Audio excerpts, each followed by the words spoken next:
So I was flowing, like a conductor would flow. Yeah. And then you go into a flow state. And now look at us. We've come a long way. Yeah. I'm sitting Yeah. here in your studio, Yeah. having a little chat with you. So- guys. Mel. What are you currently doing now in your business? So currently I am the director at Brilla and the product manager for Rupes South Africa, as a whole, I suppose. So in the Rupes lineup, we've got different divisions. We've got the detailing line, which you guys are obviously very familiar with, I hope. Yeah. And we've got the panel shop and OEM division as well, which is going to be run specifically at the panel shops Nice. and the OEM guys. So that's more on your dust extraction side, vacuums, mobile vacuums. Yeah, that's turbines. massive. Yeah, You guys bigger got a type huge projects. product line. Yeah. Well, Yeah, in the so you're Rupes- obviously in the Rupes overseeing a line, lot. we've got probably 5,000 products, if I'm not mistaken, somewhere around there. So it's a Yeah. very big product lineup. We don't import everything. It's not possible to get across the message to everyone of what you actually have if you've got that many products. So we bring in what we call the iconic tool line, and that is, as you see, on the detailing side, the tools, the usual tools, the polishing tools, LHR 15, 21, the new HLR machinery, the Sanders would fall into your OEM panel shop side initially, but in South Africa now, I think we're getting to a stage in the detailing industry where guys are starting to understand how moist and wet sanding works. I don't like to call it wet sanding because guys misinterpret it with like a lot of entire throwing a bucket. Yeah. Yeah. It's more like a gentle mist of water, and you go to town on the panel there and have a look at it from there. So it kind of crosses over into both the industries at this time. Yeah. What was your background before, and what made you choose this career path? What pushed you into this direction? You know? Good question. So I've always been involved and or around cars to some degree. I love cars. I've had a interesting background with this. So my brother, Philippe, who's my eldest brother, started a event in South Africa called Fast and the Furious when the movie first released. In Joburg? In Johannesburg. Beautiful. There was a drag strip called Tolton Raceway. Yeah. And before that, there was another one called Rainbow Raceway, which is where the first Fast and Furious event took place. And it was at the launch of the movie. My brother and his business partners at the time ran an events company and saw a gap. Jeez, brilliant. And Clever. very, very smart. Always seeing a gap, South African vibe. You see the gap, you take it. You take it, that's it. Drop a Yeah, gear and hit 100%. that gap with Yeah, and you've got to awesome. go for it. Awesome. So he saw that gap, and I was a youngster at that time. I fell in love with cars before then, but I really fell in love with the way cars sounded, burnouts, jet cars, all the crazy type of things that you would see happen at a drag racing event. Brilliant. And the rest was history. So that's where my affinity for vehicles comes from. So I've got him to thank. And then, for the rest of that. You kind of decided like you want to get more involved with cars in terms of polishing, detailing. I know when I phoned you that one day, you told me you got into like detailing yourself. And so the detailing actually came as a result of being involved with Rupes. So we held the agency at the time, and Really? I was very interested in learning a bit more about paint. Okay. Yeah. And so I had to learn about paint. I myself am not a master detailer. I'll never claim to be until I am. Yeah. I'm aspiring to get there. Yeah. Fortunately, the business side has taken all of my time. Yeah. Yeah. But I do like to get on a panel occasionally, and I need to work on that myself. Yeah, So yeah. that's a part of it for sure. You'll never know everything about detailing. It's No. almost impossible. No. Even the top guys will tell you that they are still constantly in learning themselves. The transfer of knowledge between people is what gives you and empowers you to know what's happening on the vehicle's paint surface. So you can never know everything about detailing. Not possible, I don't think. There's not one recipe fits all. It's more a situation of what are you familiar with? What type of paint are you working with? How many times have you worked on that specific paint system? Yeah. And even if you've worked on, let's say you've worked on the same type of Ferrari, I should say, 15 times across the ranges. Like you've got two Ferraris here. What's an Aroma and a 458 or a 488? The F8 Spider. It's an F8, okay. So those two cars could have been painted at exactly the same time. Yeah. But let's say they had a difference in the clear coat, for instance. Yeah. So one car will not polish the same way the other one Yeah. was. So it's the same with most of the cars on the road in South Africa. Okay, Ferrari is a bit of an extreme circumstance because they're all made in the same factory. But for instance, Ford or VW, they change paint suppliers on the regular. So you've got to just know how a certain paint system works and understand that, and then your recipe will follow. At least you have an idea of how to start, I suppose. Yeah. I think I always tell people, you buy 2 Ferraris, you buy 2 VWs, whatever you buy on the same day, right? But the one guy parks in the garage, the other parks on the road in the sun. So the paint bakes differently. There's different contaminants that go into the paint at different levels. So when you start with your clay bar and your decontamination and you get rid of all of that, you have a good foundation then after that to work with without getting too technical. But what happens is you never, it's always different. It doesn't matter what. If the car was carried on a truck for 5,000 Ks and another truck had 6,000 Ks, or there was a different humidity in the factory. And I think the technical aspect of pro detail is very, it's rewarding, you know.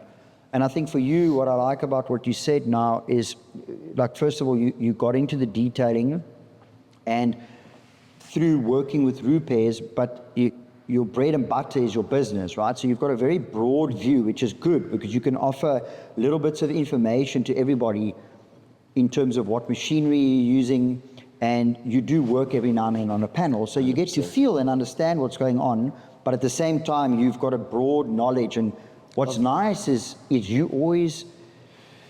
at the forefront of technology all the time. You want to move with this detailing industry as fast as you possibly can, and even try and pioneer in a way a little bit ahead to see what's coming, what's the next thing to hit, and then test it, try it out, and see if it works in the market. If you're not looking at what is next in the industry, you kind of fall behind. So it's a Nokia kind of situation where they didn't go with Android. Like a silly example, but it's relevant. So for instance, you guys here at Auto Velvet, you yourselves are not stuck on, let's say, a rotary system and a traditional paste that you put on the car to polish. If you were, you would essentially be putting out the same work as a panel shop. And not to throw shade at a panel shop, but the panel shop's polishing is way different to what a detailer does. 100%. Professional detailer needs to take the steps from a decon wash to the clay bar, to the this, to the that, to maybe hitting a car with a rotary machine to cut and then finish it with a DA pad, for instance. So you constantly have to innovate. And there are guys who are stuck in their ways in this industry, and that's fine. If it works for them, it works for them. I know guys that can cut on a rotary and finish and jewel with a rotary, and it's unbelievable. Myself am shit scared to try and finish with a rotary, but some guys can do it. The point being, you can't stay on a traditional method without looking at the new technologies that are becoming available. It's impossible. If you guys didn't say, okay, cool, we're going to start doing PPF and nano coatings and perhaps offering touch-up work on a paint system, you wouldn't be getting the beautiful cars that you are right now. 100%. And being able to preserve certain pieces of history. That's what sets you apart. That's why, as you said earlier, the guys that you spoke to now today sent you a car 7 years ago. And look at this now. 7 years later, it's finally paying dividends. And that's your work speaking 7 years in the past. You yourself have come, I imagine, a very long way in 7 years. And you've been in this industry for how long now? For very, very long. For many, I started in 2004. 2004, so it's 20 years now. Yeah, it's a long time. So we're talking, you had 14-ish years of skin in the game at that time. Yeah, 100%. I think I always we try and help new and upcoming detailers, guys that want to start detailing, whether they're starting down the road in their garage or wherever they're starting. But I find what the new guys want to do is that they're trying to come in on the top. They're seeing what you have, and then they want to go down the road and mimic that and detail it. Whatever it is, whether it's an F8 Spider or whatever they aspire to detail one day, and they don't always look at the groundwork. And I think to myself, we're sitting here now, you're like literally the first person that we're doing this podcast talk with, and I feel like privileged, by the way. Sorry to butt in. Awesome, man. Thanks. So we just like, we just put the stuff up here quickly without trying to be too perfectionistic, because otherwise I would have gone crazy, bro. I would have had all these lights designed, and it was actually limiting me. And Rian just said to me, listen, let's just set it up and let's just do something. You know, at least we got something going. But, you know, like when it comes back to that groundwork, I envisioned in 2010, I thought, like, I want to start talking to other people. And it's 2024 now. And there was so much that had to happen before this car arrived here, before the GTB arrived, before the F8 arrived. We weren't ready to receive that kind of, it's like God knows how to give us in the right timing, in the right season. 100%. For whatever that is. So I think that's a big thing. And I think the biggest thing is, when I started detailing, I never, ever saw that financial side. I never saw the money. I was so focused on, there's a scripture, Rihanna, I don't know if you know that scripture. It says in the Bible, if you pursue money, it will take wings and flight. It will fly away from you. And I used to meditate on that and thinking, like, if you're chasing money, it will fly away from you. So it's a proverb. And I thought, like, okay, so to not chase money is obviously a benefit, because you know you're doing a passion, because you're not coming and slogging every day for something. You're doing something and you're getting rewarded at the end for it, which is cool. You can go get yourself something to eat, some water, a roof over your head. It's nice, but you got to start at the bottom. You don't do it and for build the money. that. No, and you got to 100% and build that foundation. It's for the passion inside of you, for the smile that you see on your customer's face at the end of the day. And it's exactly as you were saying, it becomes a byproduct. The money is a byproduct of the work that you put out. So if you constantly are pushing passion, and it sounds very silly, but if you push your passion, the money will come as a byproduct. It's 100%. One of those laws in the universe. If you look at a lot of the most successful people, they will tell you the money came as a byproduct. Yes, they sweated and they worked their asses off. Worked very hard. Yeah, very hard. Push, and they had to fight, and they cried, and they laughed, and whatever else. Yeah. But the money came as a byproduct of all of that passion that is piped up inside. Yeah. And your work is a true reflection of what it is that you're able to put out. And as you said, if you're doing those bread and butter cars, that still is what ignites your soul. This is the cherry on top. The fact that you can get to touch this car. What is this, a 1980? 89, yeah. Okay, so it's like 35 years old. The fact that you get to touch a car like this, I don't know. I myself am not 35 yet, but this is older than me and it's in pristine condition, and you haven't even really started on this thing yet. So I'm quite excited to see where this goes, and that's history in the making for you guys, I would say, is that you still are able to take where you are now, and you're not going to stop here. You're going to push forward. You're going to continuously evolve and develop new things. Your podcast, for instance, I hope this is something that you guys maybe do on a monthly basis or a weekly basis. I'm not quite sure on your plans yet, but if you start doing this with various people in this industry, you will have a lot of success for sure, because you're sharing knowledge. And you're 100%. To what other people have to say. It's super interesting. I think it just brings people together. Stuart said, in the email that he wrote me, he said that his greatest joy is seeing how his projects have brought people together, you know, that share like the same passion. And I always say, like, you know, pro detailing has got such a beautiful little niche, because the body shop, they don't have the time, the space, the environment to put out meticulous work like this. They're sitting with huge deadlines. They're getting crunched down by insurance companies. They literally it's a sausage factory in there. They're pumping out these cars. They've got a guy that's working hard down there with a big wool mop like that. That's done 600-700 cars. I mean, there's hardly anything left of that wool mop. And the Oaks are using cutting creams, old cutting cream technology. But what that guy's actually doing is he's mowing the car down, actually, because he's got nibs, he's got high spots from the spraying. He's got sanding marks on the car. So he's actually doing a mow down technique.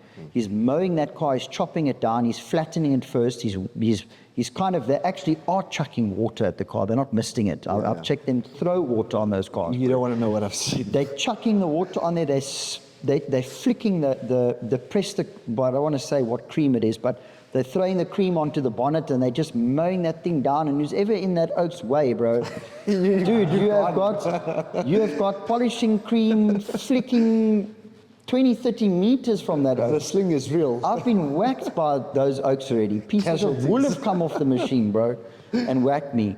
So that guy is like he's actually in the pit. He's grafting, bro. You know what I mean? He's just going like a machine over there. And then the next car comes ready. He's just started to pretty much build a relationship with this car. And the next one is already for him. And now it's this thing and that thing. So when it comes to us, it's like we're actually very blessed in a way as a pro detailer, because you get to sit down and relax. Yeah. And say to the client, it's going to take 3 days or it's going to take 5 days. It's a more committed relationship. It is more, 100%. Yeah. Whereas the panel beating guys in an open relationship and many partners. Yeah. To go back to the panel beaters a little bit, you got to remember one thing. So let's say your car is in a bumper bash, right? And you claim from the insurance. Your insurance company will pay out your claim. Yeah. And the panel beater will get that money from that whole story, and they will pay for the bumper and the respray of the bumper. 100%. Yeah. And the time that is involved with flattening and filling and whatever else is required. But the buck stops pretty much after the car is resprayed. Yeah. They don't get money out of the polishing. In South Africa, we have a very unique kind of expectation on the panel beaters that isn't really found throughout the world, funny enough. Yeah. And that is to have your car polished. South Africa's idea is that it's a normal thing, and for us it is. But in Europe, you don't get your car polished at the end of a panel beating experience. You just don't. You get your car resprayed and there you go. That's it. Factory finish, orange peel. Yeah. Where spoiled and stuff. we are. We live like kings. We do. We do. Yeah, and the industry do. looks after us. So it's almost, thank you very much to the panel beaters of South Africa to maintain that level of, what's the word I'm looking for? Added value to the customer, the end consumer. Yeah. So it's a big shout out to them, and that's why sometimes their techniques are not up to scratch. There are detailers that are entering the panel market that want to be on a DA system with a certain compound and a certain pad. Yeah. But for the most part, there aren't many of those types of guys, just because they're trying to throw out the volumes, as we say. 100%. Yeah. So that's just a little bit of knowledge, and then on the OEM side, we all know, I hope, that factory finish paint is orange peel. So most cars will come to you guys and you'll see that factory finish orange peel on it. And that requires either some heavy cut or in most cases a damp, wet sand. Yeah. To reduce and get the textures just right again. Yeah. I think the big thing that people often don't understand is when you wet sand something, you're initially turning it into a lake of glass. So it's glass. What that glass is going to do is it's going to magnify every issue that's underneath on that bodywork. Anything that has been done to that car that's slightly imperfect is going to push it right through to the front, and it's going to show you everything. Where orange peel is a blessing in disguise, because what orange peel does is you can get a good effect with orange peel, good enough, but it's going to hide a lot of the defects. Yeah. If someone has worked on the car in any way, I mean, we had guys at the Belleville Velodrome years ago in like 2010, we would do like these concourse competitions. And the guys would spend 14, 15 days wet sanding a car. And they'd put that car on that showroom, and my brew, that thing looked like crap. It was waving because the bodywork wasn't done properly. I don't know if you've ever seen a stretched limo before. Yeah. Where they hoy that thing body putty, bro, 20 meters, bro. They just body putty all the way down the side, plucked on, and they put 2 metal bars through it, and they welded the jointed on, you know, like sheet South metal. African style, bro. Yeah. Proper, just take the sheet metal, and it's wavy and it's destroyed, bro. Like a Coca-Cola truck. 100%. Yeah. That's what a car looks like when you wet sand it, if it's not perfect. So if you don't go buy a panel for a car that's stamped out by a factory and hasn't got a pressing or a light ripple, you can do very well in one of those competitions. But wet sanding just illuminates all the issues on a car. So it's not the best to wet sand a car unless these guys want to do these competitions and they know their car in every area, because that's where you get the points. Yeah. The car's absolutely pristine. I can see as a judge that the car's perfect. No body work, etc. Yeah. Because it's, as you said, magnifier. It literally brings it all out to the surface. So wet sanding is, for me, a very untouched thing in South Africa. A lot of guys will get there eventually, but it's the most aggressive version of cutting that you could possibly do. It's only if it's exceptionally necessary. Concourse, competitions, you want to go and take it to the next level, the client is paying for that, then you go for it, you know. And that's why they finish it in orange peel. If you don't get an orange peel finish factory or from a resprayer, they're not really happy, to be honest. And I know why. It's exactly that. I think I like to say we like to make believers. We like to make believers out of people in detailing, because a person has got a certain thought in their mind that they're used to the polishing, the polishing from a panel beater. So someone will phone and say, we want our car, can you do a polish for us, and how much does it cost? And we'll say, look, we start at 12,850 Rand and we go up to whatever it is, 20, 30 grand. And they can't believe that, because they're used to paying 2,000 Rand for a polish at a panel shop. So we still have that the panel shop is still dominating in the area of space and mentality in people's minds. They hold a great place there still, because people are in that area. But and we've done it plenty of times, we've said to people, when you come and fetch your car, don't pay us. I don't want you to pay me anything. I want you to come fetch the car.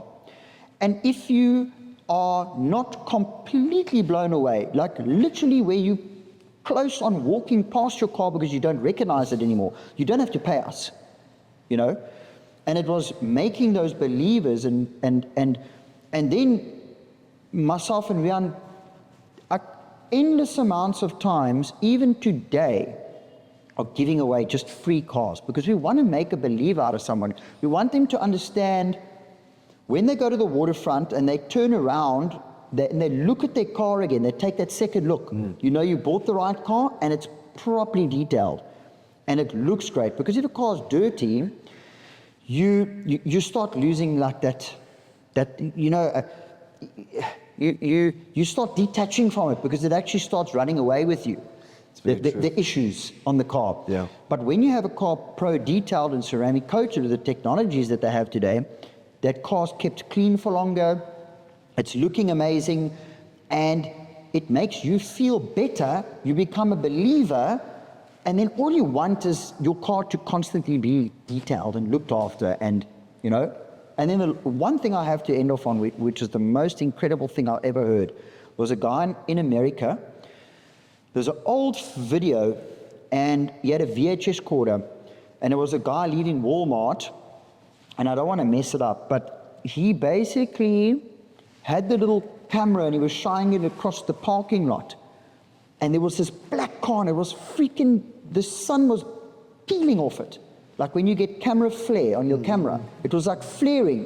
And he walked up to it and he filmed the car, and because it was amazing, it was black and it was deep. And the owner came, as an old guy, like about 50 years old. And this guy said to him, "Jeepers, what the heck have you done to this car?" And he says, "No, all my cars are professionally handled." So like, and I thought, jeepers, bro, there's 200 cars in this massive industrial Walmart section, and there's this one car, and the thing is absolutely booming that this oak goes. And the guy says, "No, my car's professionally handled." And I was trying to think about that as a detail, and I thought, geez, that's insane, bro. That's like someone's professionally handling my car because it's an actual asset on the road. The thing cost $2 million. It was an IROC. There's Xerox. I can't remember. It was a Knight Rider car. Okay.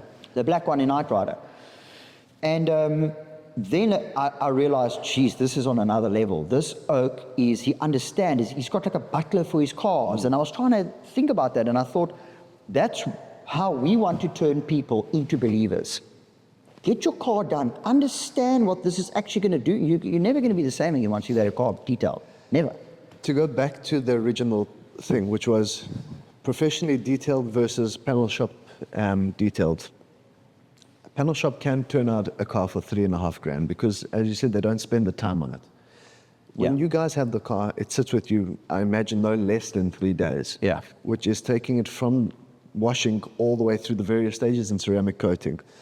And that's the point, is that you're not just quickly throwing some cream on and chucking it out for $3 grand or whatever the case is. Yeah. And there are guys that can afford to do that, even in the pro scene. But they're not putting out a level of work which is various stages with the ceramic 100%. coating, with this, with that, and tick all the boxes, customize your work, if you will. But the point is, exactly as you said, this is one of your greatest assets you will ever own. Yeah. For most of the people, it's your home and your car. 100%. And everything else that comes underneath there would probably fill that space quite nicely. But those are your two biggest assets in your life. Yeah.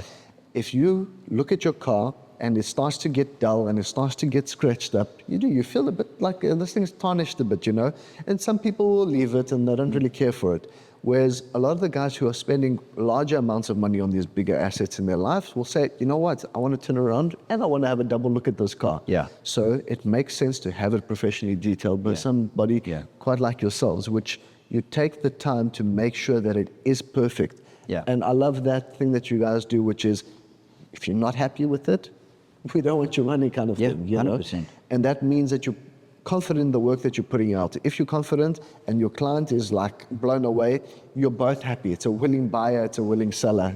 At the beginning, I always used to say people don't care how much you know till they know how much you care.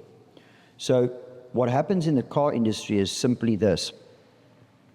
If I take my car to somebody to get fixed, okay, or to get work done, what does my aftercare service look like? It's something I'm trying to work on all the time. Because when someone brings a car to us and we detail it, okay, and the client rides away, we try to always accommodate that client, but not always.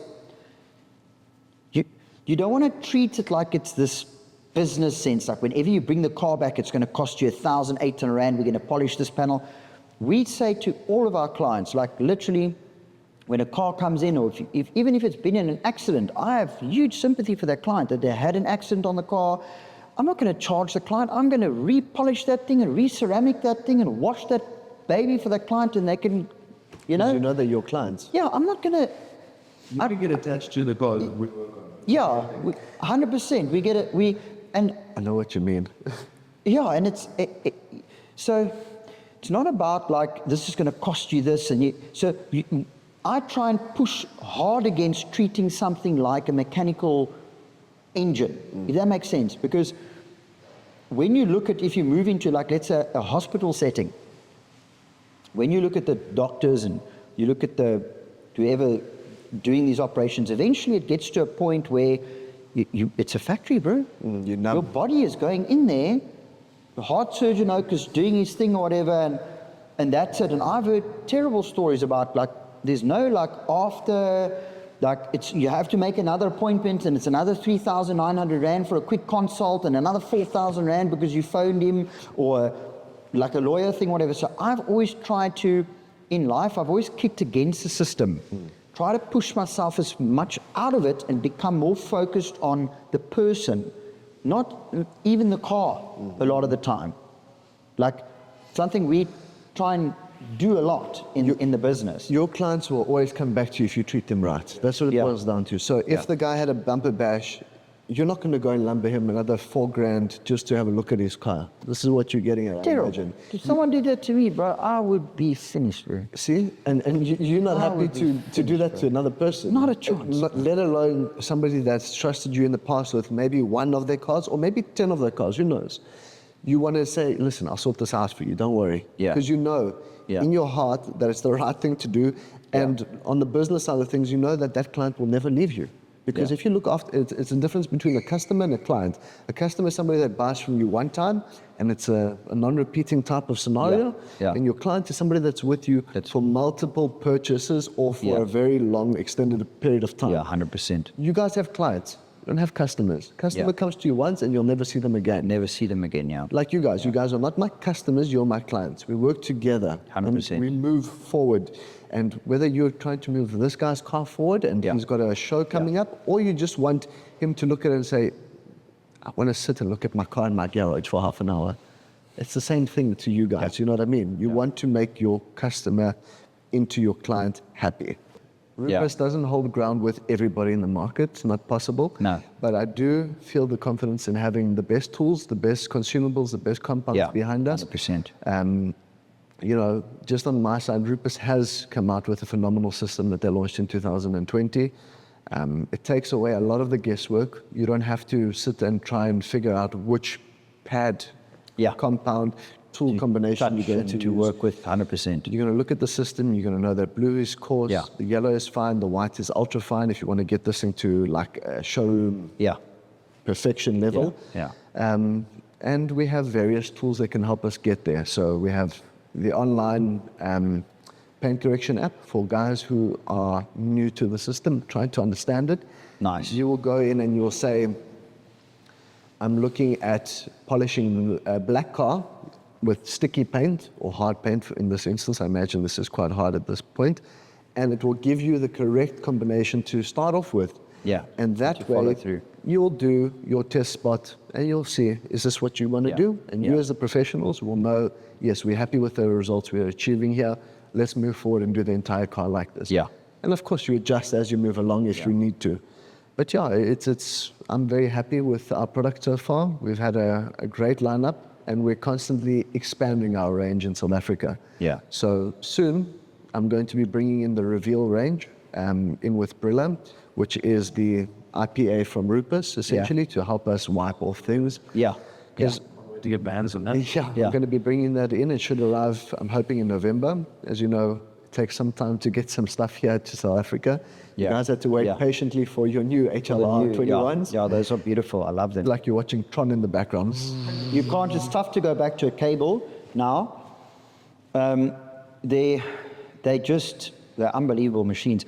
I think what's always been a thing for me is I'm as passionate about a machine and what's going on inside that machine. When I was young, I used to strip everything. Everything was stripped to pieces, and I needed to understand how it worked, what kind of metal they used in there. Was it a long-lasting metal? Was it a soft metal? My dad always used to speak to me about all the different grades of steel, all the different grades of aluminium. You can say you've got a steel structure, but what grade steel? Where was the iron and taken from, and how did they put it together?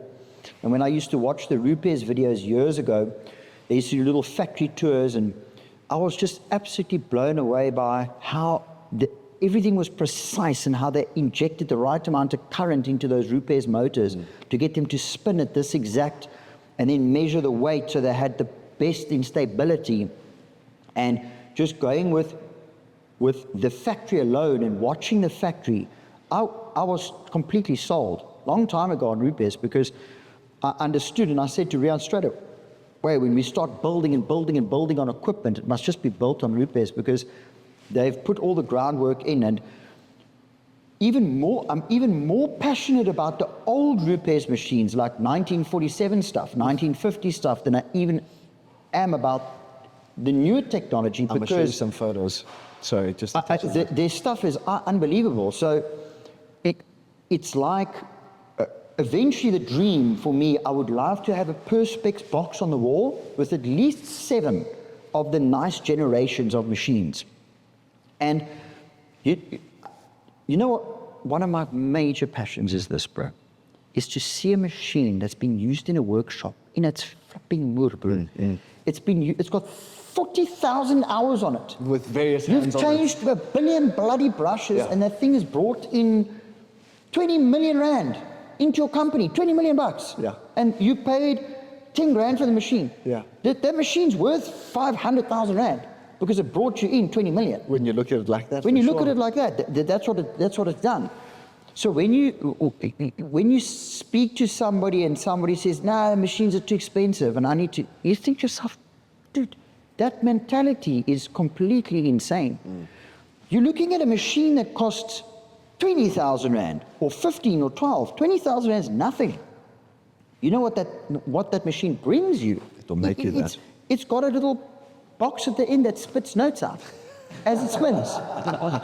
Every time, if I don't hear the machine running, I'm not making money. You're not making money. 100%. It's a money-making machine. The more it works, the more money you make. And it's a wand in your hand. It's a connection of your body. It's an extension. I say to one of our guys all the time, I always give him little nuggets at a time, and then I let him process it and understand it. Then I give him another little nugget. And I always say to him, and to whoever I'm showing how to use these machines, is it needs to become a part of your arm, and you need to use it like a paintbrush.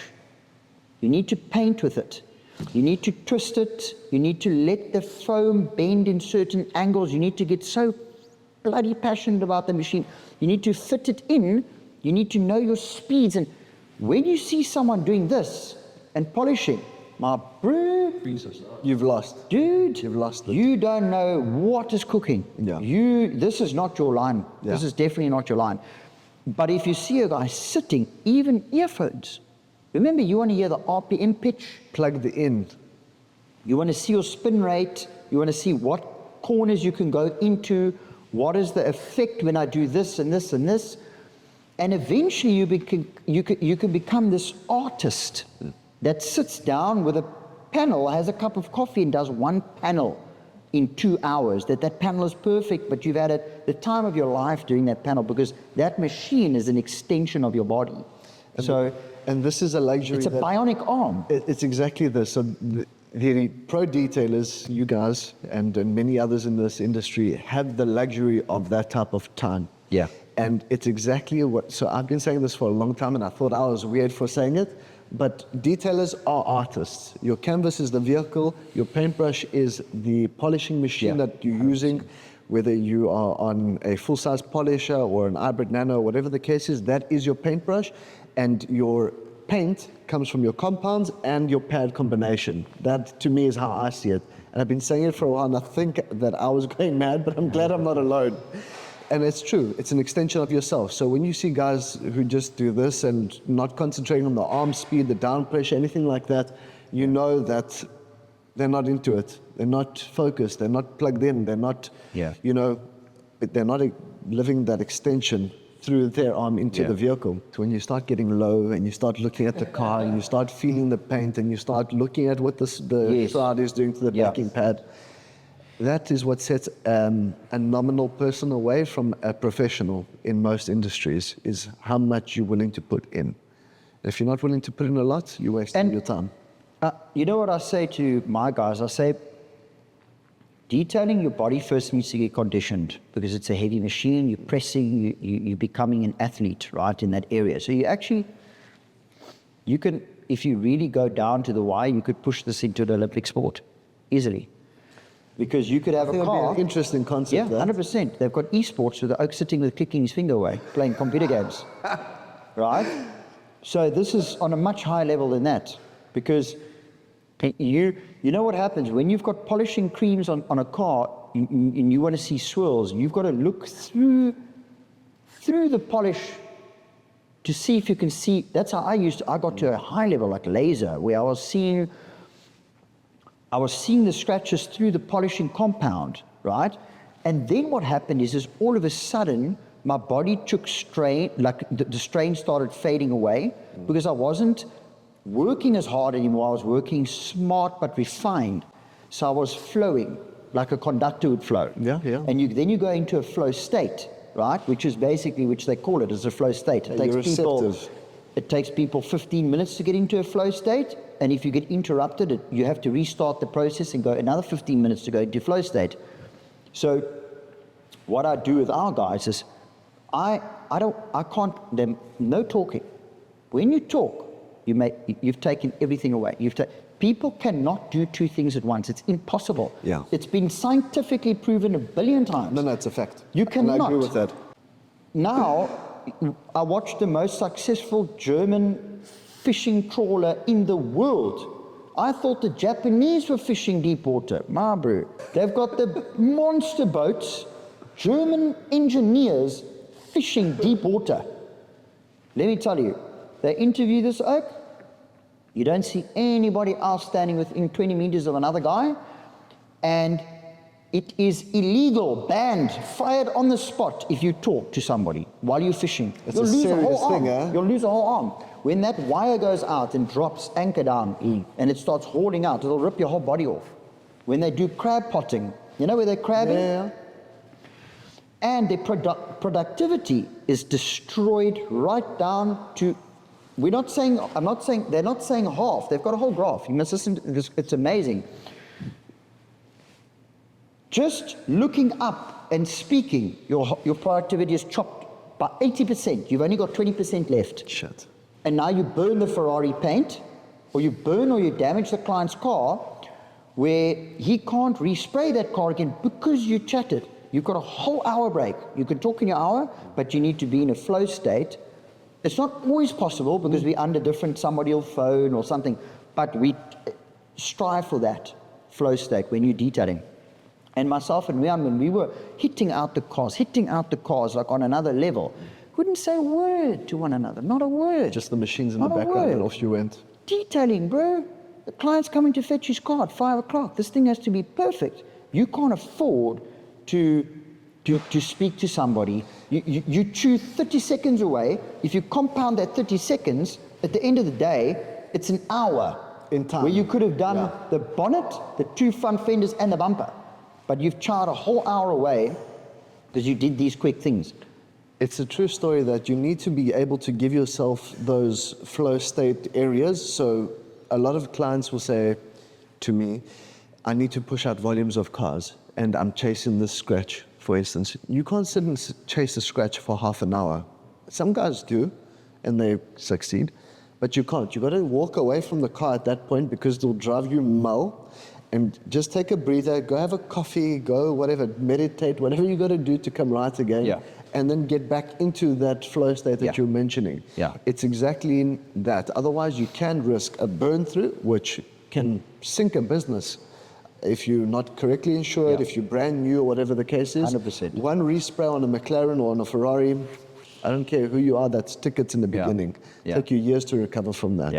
Yeah. So it is important to, in this detailing industry, understand that you need to give yourself time. Yeah, I have to. it. And you've got to be plugged into the way of that state. If you're starting out and you're trying to push a whole car out in 6 hours, interior and exterior, you're looking for trouble. Yeah. You've got to give yourself that time.